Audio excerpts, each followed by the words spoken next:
Das ist Betscher, ein strategisches Spiel, das ihr zu zweit gegeneinander spielt. Bevor es hier aber weitergeht, noch kurz zur Info. In der Videobeschreibung unten haben wir euch Zeitstempel verlinkt. So könnt ihr auch einzelne Parts überspringen oder später schneller wieder etwas nachschauen. Story. Um was geht es in diesem Spiel? Jeder Spieler spielt eine Maus und ihr wollt klären, wer von euch die schnellere ist. Also liefert ihr euch ein rasantes Rennen quer durch den Wald. Durch strategisches Aufdecken, Zudecken, Laufen und Drehen müsst ihr euch nun geschickt über die Pfade manövrieren, die ihr euch vorzu erstellt. Aber Vorsicht, die Dachse sind gar nicht erfreut über den Trubel im Wald und sind äußerst bissig. Doch eine schlaue Maus schreckt das nicht ab, denn sie weiß, das Verhalten der Dachse zu ihrem eigenen Vorteil zu nutzen. Also weiter geht's mit dem Aufbau. Betscher kommt in dieser selbstgenähten Verpackung. Da befinden sich alle Teile drin, die ihr für das Spiel benötigt. Die ganz kleinen Teile sind nochmal in einer Extra-Stofftasche. Die größeren Puzzleteile bilden den Rahmen für euer Spiel. Er besteht aus den beiden Startfeldern, die hier jeweils mit einem Strich markiert sind, dem Checkpoint-Feld mit 2 Strichen markiert und dem Zielfeld mit 3 Strichen markiert. 2 leere Snacklager mit je 2 Aktionszählern und der Rest sind die Höhlenfelder des Dachsherrn. Hier unbedingt darauf achten, dass sich hier die gleichen Farben jeweils gegenüberliegen. Als nächstes kommt das Höhlenfeld der Dachsdame. Dieses legt ihr hier in die Mitte. Achtet darauf, dass die Pfadausgänge zum Ziel und zum Checkpoint zeigen, damit kein Spieler einen Vor- oder Nachteil hat beim Start. Die restlichen 30 Felder sind eure Wegplättchen. Diese mischt ihr alle einmal ordentlich durch und legt sie verdeckt in die Rahmenfelder hinein. Das ist der einzige Glücks- oder Zufallsfaktor, den es im Spiel gibt. Nun setzt ihr die Dachsdame in die Mitte und die beiden Mäuse, das sind eure Spielfiguren, verteilt auf die Startplättchen. Der Dachsherr bleibt noch draußen, der kommt etwas später ins Spiel. Dann habt ihr hier noch so Snacks, da bekommen beide Spieler je 5 davon, das sind eure Leben. Der blaue von diesen Snacks, das ist der Rematch-Snack, legt ihr in die Kerbe vom Zielfeld. Zu den Spielfiguren kommen je noch diese Helfer in der entsprechenden Farbe. Die helfen euch, die Wegplättchen umzudrehen, falls ihr Mühe habt, das mit euren Fingern zu machen. Außerdem könnt ihr euch so besser merken, welche Mausfarbe ihr spielt. Somit habt ihr dann das Spiel aufgestellt und ihr könnt beginnen. Spielziel. Um das Rennen zu gewinnen, müsst ihr von euren Startfeldern aus erst zum Checkpointfeld und dann ins Zielfeld gelangen. Die Maus, die das Zielfeld zuerst betritt, gewinnt und beendet das Spiel. Also alle weiteren Aktionen und Spielzüge von einem selber oder vom gegnerischen Spieler verfallen. Außerdem gewinnt sie den Rematch-Snack. Falls ihr also eine Revanche-Runde macht, hat der Gewinner ein Extra-Leben. Aber es gibt noch eine zweite Variante, wie ihr das Spiel gewinnen könnt. Die durchaus lustigere, aber auch gemeinere Variante. Und zwar habt ihr hier ja noch jeweils 5 Snacks. Das sind eure Leben. Hat der Gegenspieler also keine Snacks mehr, wird das Spiel auch sofort beendet. Doch der Rematch-Snack bekommt in diesem Fall der Spieler, der verloren hat, als Trostpreis für eine Revanche-Runde. Spielzug und Aktionen. Ein Spielzug eines Spielers besteht aus 4 Aktionen. Es müssen auch 4 Aktionen ausgeführt werden, bevor der Spieler wechselt. Das darf man nicht abkürzen. Dem Spieler stehen 4 Aktionsarten zur Auswahl. Aufdecken, zudecken, laufen und drehen. Es müssen aber nicht alle Arten im selben Spielzug verwendet werden. Es dürfen auch gleiche Arten mehrmals verwendet werden. Zum Beispiel aufdecken, laufen, was meistens zum Spielbeginn sowieso erstmal gemacht werden muss. Wichtig sind im Spielzug auch noch die Dachse. Der Dachsherr zum Beispiel könnte nach jeder Aktion theoretisch zubeißen, wenn er die Gelegenheit dazu hätte. Das muss man daher immer überprüfen. Man macht also eine Aktion, überprüft, ob der Dachsherr einem selber oder den Gegenspieler erwischt, macht die zweite Aktion, überprüft wieder und so weiter, bis man alle 4 Aktionen ausgeführt hat. Erst am Ende dieser 4 Aktionen wird auch überprüft, ob die Dachsdame einen Spieler erwischt. Nach den 4 Aktionen und nach dem Beutezug der Dachsdame ist der Spielzug vorbei und der andere Spieler beginnt mit seinen 4 Aktionen. Aktionsarten: Aufdecken. Bei dieser Aktionsart kommt es darauf an, auf was für einem Wegfeld ihr steht. Am Anfang natürlich auf dem Startfeld. Hier habt ihr zum Beispiel 2 Pfade, die zu 2 verschiedenen, noch zugedeckten Wegfeldern führen. Nun müsst ihr mit der Aktionsart Aufdecken alle Wegfelder aufdecken, zu denen ein Pfad hinführt. In diesem Fall diese beiden hier. Beide Aufdecken zählt als eine einzige Aktion. Die Felder müssen nacheinander aufgedeckt werden und dürfen nicht miteinander vertauscht werden. Ich darf das neue Wegfeld drehen, wie ich möchte, aber es muss einer der Pfadausgänge wieder zu meinem Feld zeigen, auf dem ich gerade stehe. Auch hier wichtig zu merken, wenn ihr diese Aktionsart wählt, müsst ihr immer alle aufdecken, ihr könnt nicht einfach eines auslassen. Aktionsarten zudecken. Sehr ähnlich wie das Aufdecken gibt es auch die Aktionsart Zudecken. Diese wird vor allem später im Spiel wichtig, wenn man sich vor der Dachsdame zum Beispiel schützen möchte. Bei dieser Aktionsart müssen anstelle vom Aufdecken eben alle Wegfelder, zu denen ein Pfad hinführt, zugedeckt werden. Auch wenn es keine direkte Pfadverbindung gibt. Ich muss also diese 3 Wegfelder zudecken. Auch hier gilt, die Felder, die zugedeckt werden, dürfen nicht vertauscht werden. Aktionsarten laufen. Bei dieser Aktion darf der Spieler ein Wegfeld weit laufen. Das zählt als eine ganze Aktion. Ich darf schon zum Beispiel 4 Felder weit laufen, aber das braucht dann halt die ganzen 4 Aktionen auf, die ich in einem Spielzug habe. Laufen kann die Maus nur, wenn sie eine direkte Pfadverbindung hat.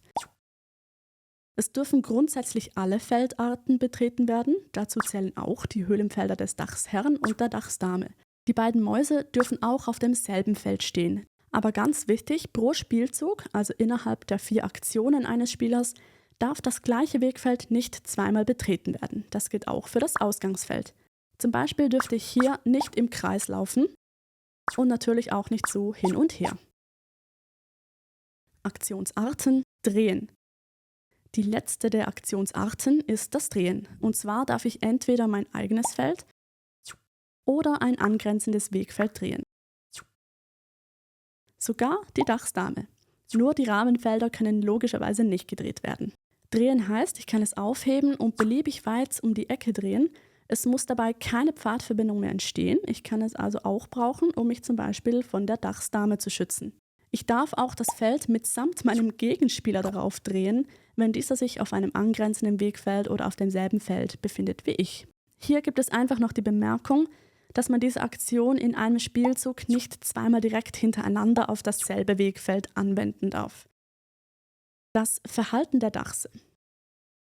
Wie schon erwähnt, können sich die beiden Mäuse gegenseitig nichts direkt anhaben. Dafür gibt es im Wald diese 2 Dachse hier, diese beißen nämlich zu. Jedes Mal, wenn ein Spieler von einem der Dachse erwischt wird, verliert er einen Snack, also ein Leben, und wird zusätzlich wieder auf das eigene Startfeld zurückgesetzt. Außer ihr wart schon einmal auf dem Checkpoint-Feld, dann werdet ihr hierhin zurückgesetzt. Dachsherr. Der Dachsherr bewegt sich nur in den Höhlenfeldern im Rahmen drin. Ganz am Anfang des Spiels ist er noch nicht dabei, sondern erst, sobald der erste Spieler auf ein farbiges Wegfeld läuft. Es gibt immer 2 der gleichen Farbe, die sich gegenüberliegen. Der Spieler darf entscheiden, in welches der beiden Felder er den Dachsherrn setzen möchte. Außer er befindet sich bereits in einer der entsprechenden Farbe, dann muss er in das andere versetzt werden. Wenn ich jetzt zum Beispiel als Maus 4-mal die Aktion Laufen wähle, dann muss ich ihn bei jeder Aktion wieder versetzen, wenn ich dabei auf ein farbiges Feld laufe. Es ist wichtig, dass ihr ihn nacheinander versetzt und nicht einfach durchrennt und ihn am Ende auf das letzte Farbfeld setzt, weil gerade in diesem Beispiel laufe ich hier ja 2-mal über Rot. Daher ist es wichtig, welche rote Höhle ich hier zuerst gewählt habe. Unter Umständen könnte ich mich hier nämlich auch selber erwischen, wenn ich nicht genug aufgepasst hätte.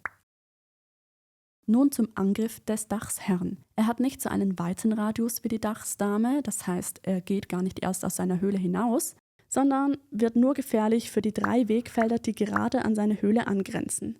Er beißt auch nur zu, wenn man eine direkte Pfadverbindung zu seiner Höhle hat. So um die Ecke geht also nicht. Dachsdame. Die Dachsdame sitzt hier in der Mitte des Spielfelds. Sie greift erst am Ende jedes Spielzuges an, also erst, wenn ein Spieler bereits seine 4 Aktionen ausgeführt hat.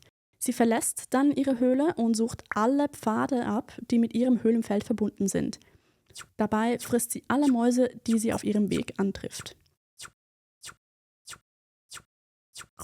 Also du kannst wirklich auch selber erwischt werden, wenn du deine Aktionen zuvor schlecht geplant hast.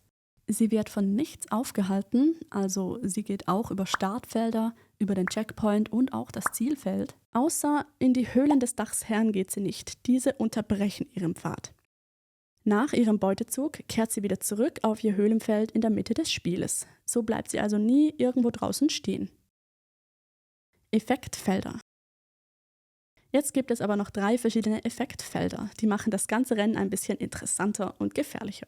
Das sind solche Wegfelder, die hier so kleine Extrastriche drauf haben.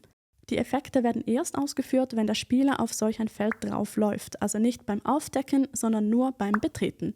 Der Effekt muss auch ausgeführt werden und Effekte können nie auf Felder angewendet werden, die im Rahmen liegen. Effektdreher. Es gibt den Effektdreher, das ist dieser hier mit dem Ecken. Das könnt ihr euch also so merken, man kann diesen immer quasi um die Ecke drehen. Aber das Spezielle hier ist eben, ihr dürft ein beliebiges Wegfeld drehen, selbst solche, die weit weg liegen. Effektwender. Ähnlich hier der Effektwender, das ist der mit dem geraden Strich. Das könnt ihr euch vielleicht so merken, den wendet man wie einen Pfannkuchen.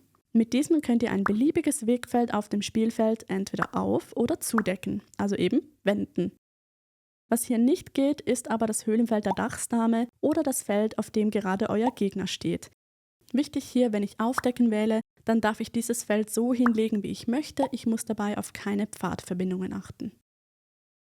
Der letzte Spezialeffekt ist der Herrenwahnsinn.